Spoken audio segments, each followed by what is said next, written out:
kacau. Kalau saya korupsi, uang saya korupsi, saya pakai untuk makan bakso, saya pakai untuk bayar taksi, Grab, makan, beli pesawat, pergi.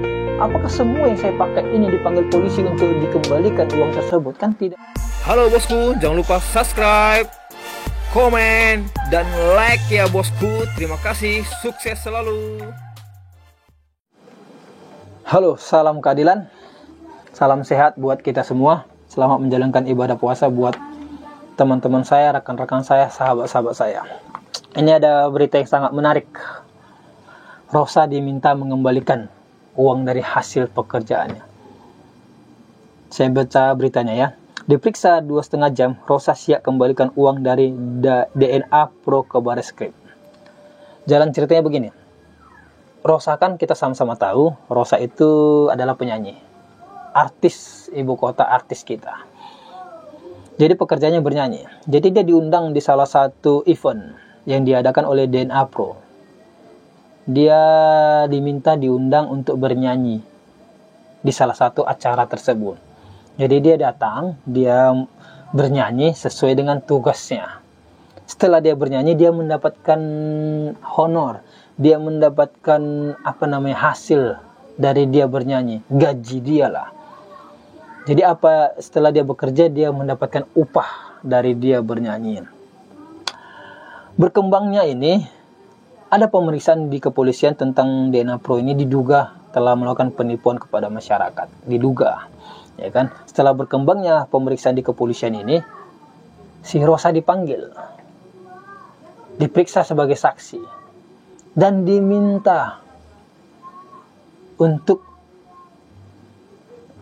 mengembalikan uang yang dia dapat untuk jadi barang bukti. Tapi kalau menurut saya, kalau hanya sekedar barang bukti dan akan dikembalikan kepada Rosa, saya setuju juga. Supaya supaya memperjelas pokok perkaranya kan. Tapi kalau untuk disita negara, itu saya tidak setuju. Apa yang didapatkan Rosa tersebut adalah hasil pekerjaannya. Sebagai penyanyi, setelah dia bernyanyi, dia mendapatkan upah dari pekerjaannya. Dia tidak ada sangkut pautnya dengan proses hukum yang dijalani oleh DNA Pro. Tugas dia adalah bernyanyi. Setelah dia bernyanyi, dia mendapatkan upah dari hasil pekerjaannya. Jadi menurut saya, tidak layak seorang Rosa ini mengembalikan uang dari hasil pendapatannya bernyanyi dan disita negara. Itu salah menurut saya, itu tidak layak. Karena di dalam undang-undang pencucian uang juga, di pasal 5, unsur-unsurnya dia patut mengetahui dana itu dari mana. Contohnya begini, ketika Rosa seorang artis, dia tidak bekerja, tiba-tiba dia mendapatkan transferan 300 juta.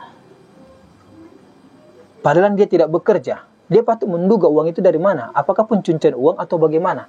Atau kan hasil kejahatan. Baru dia harus mengembalikan uang tersebut.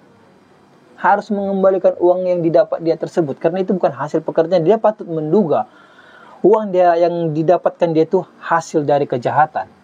Jadi kalau ini, dia kan bekerja, dia kan bernyanyi. Itu dari hasil pekerjaannya. Jadi tidak harus dia kembalikan uang itu. Menurut saya tidak harus kembalikan. Kan kacau kalau saya korupsi. Uang saya korupsi, saya pakai untuk makan bakso, saya pakai untuk bayar taksi, Grab, makan, beli pesawat, pergi. Apakah semua yang saya pakai ini dipanggil polisi untuk dikembalikan uang tersebut? Kan tidak juga. Karena apa yang didapatkan mereka dari hasil pekerjaan mereka, mereka tidak tahu uang itu dari mana.